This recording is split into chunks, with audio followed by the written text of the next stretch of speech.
네, 금융권 인수합병 시장에 다시 뜨겁게 달아오르고 있습니다. 부실 금융기관으로 지정이 됐었던 MG손해보험 인수 우선 협상자가 선정이 되면서 얼어붙었던 시장의 신호탄이 됐다라는 해석이 나옵니다. 관련 내용 경제부 장슬기 기자와 이야기 나눠보겠습니다. 장 기자, MG손보 인수 우선 협상자로 사모펀드가 선정이 됐네요. 네, 먼저 주인공은 더시드 파트너스입니다. 좀 약간 생소한 이름일 수 있는데요. 더시드 파트너스는 지난 2020년부터 주로 핀테크 기업들의 투자를 진행해온 사모펀드 운용사로 알려져 있습니다. 이런 강점을 살려서 국내 핀테크사들과 MG손해보험의 협업을 통해 이 디지털 역량을 강화시킬 것으로 좀 전망이 되고 있습니다. 그리고 이번 인수까지 최종 결정이 나면 MG손해보험 지분 92%와 우리은행, 신한캐피탈, 아주캐피탈로 구성된 대주단의 980억 원어치 후순위 채권, 그리고 여기에 추가 자본 확충까지 해서 약 3천억 원을 투입할 예정입니다. MG손해보험 같은 경우는 현재 대주주도 사모펀드인 JC파트너스인데 지금 또 사모펀드가 인수하는 상황이 됐거든요. 문제는 없을까요? 네, 안 그래도 이 금융노조 측에서는 이 사모펀드로의 매각을 사실 과거부터 계속 반대를 해왔습니다. 네, MG손보는 현재도 이 사모펀드가 대주주로 있는데 재무 건전성 강화에는 실패했다는 평가가 나오고 있습니다. 이 보험사의 재무 건전성을 나타내는 지급 여력 비율, 이제 RBC 비율이라고 하는데요. 이 RBC 비율을 보면 올 3분기 50%대로 떨어지는 상태입니다. 만약에 보험료를 만 원을 이제 좀 받았다면 가입자에게 보험금을 5천 원밖에 못 준다는 의미입니다. 네, 이런 상황에서 이제 또다시 사모펀드로 인수되면 급한 불은 끄겠지만 책임 경영이나 안전성 면에서는 회복이 좀 쉽지 않을 것이라는 게 노조 측의 설명입니다. 그리고 또 이 사모펀드 특성상 정상화 이후에 또다시 매각되는 사례가 발생할 수도 있다는 겁니다. 이 직원들 입장에서는 사실 반대할 수밖에 없는 상황인 건 맞습니다. 하지만 이 MG손보 입장에서는 자본 확충이 좀 시급한 데다가 현재 실사 과정이 남아있는 상태고요.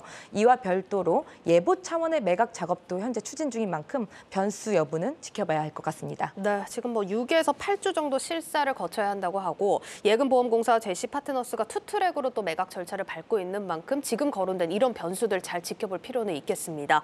그래도 이번 MG손보 매각건으로 어쨌든 금융권의 이런 M&A 시장이 다시 좀 시끌시끌해진 분위기예요? 네, 맞습니다. 최근 이 보험업권에서는 MG손보를 비롯해서 KDB생명까지도 사실 매각 이슈가 좀 있었습니다. 부실금융기관으로 지정된 MG손보에 이 수차례 매각에 실패한 KDB생명이 매물로 나와 있는 만큼 사실 금융권에선 누가 사가냐 이런 말이 좀 나올 정도로 흥행 기대감이 낮았습니다.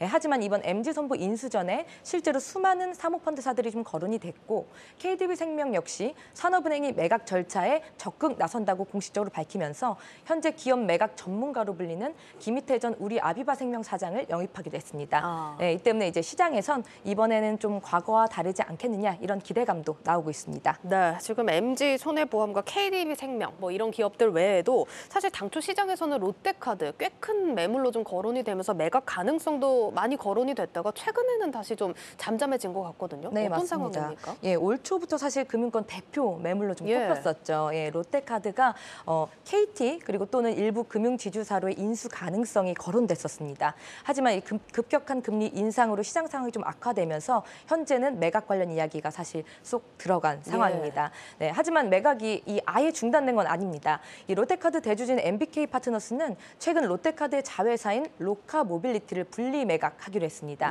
이 로카모빌리티는 국내 2위 교통카드 사업자인데요. 이 카카오페이가 인수 전에 참여했다는 소식이 들리면서 다시 한번 시장이 좀 시끌하기도 했습니다. 당초 이 롯데카드를 통으로 매각하기로 했었는데 아무래도 좀 몸집이 크고 가격에 대한 좀 부담감이 좀 있을 수밖에 없다 보니 분리 매각을 통해서 인수자들의 부담을 좀 줄이려는 목적일 것이다. 이런 관측들이 나오고 있습니다. 알겠습니다. 지금 보험사도 그렇고 이렇게 지금 카드사까지 매물로 거론이 되는 상황입니다. 이런 상황에서 4대 금융지주사들 얘기를 안 해볼 수가 없을 것 같은데 아시다시피 사업 다각화를 계속해서 추진하는 상황에서 이들이 좀 나설 가능성은 없을까요? 네, 일단 금융지주사들의 이 비은행 계열사 경쟁은 심화되고 있습니다. 네, 그런 만큼 이 지주사 입장에서도 보험사나 카드사 매물에 눈독을 좀 들일 수밖에 없는데요. 여기에 올 초부터 롯데카드뿐만 아니라 동양생명을 비롯해서 ABL생명 이런 굵직한 매물들이 계속해서 거론이 되고 있습니다. 먼저 이 4대 지주별로 보유한 보험, 카드사 현황을 좀 정리를 조사를 해봤는데요. 이 매번 M&A 시장에서 지주사들이 1순위 인수자로 좀 거론은 되고 있습니다.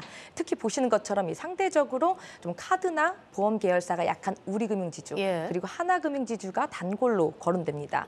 하지만 이제 문제는 시장 상황입니다. 이 최근 급격한 금리 인상과 채권 시장 경색으로 유동성 확보가 이 금융권의 최대 화두로 떠올랐기 때문입니다. 투자보다는 실탄을 보유하는 쪽으로 그리고 성장보다는 리스크 관리에 좀 보다 초점을 맞추고 있기 때문입니다. 게다가 이 지주사들은 현재 당국과 소송을 좀 진행 중인 만큼 법률 리스크가 좀 있고요. 여기에 지주 회장들의 거취 여부 문제가 남아있는 만큼 내년 초까지는 시장에 적극적으로 뛰어들기는 쉽지 않을 것이다. 이런 전망이 나오고 있습니다. 네, 잘 들었습니다. 경제부 장슬기 기자였습니다.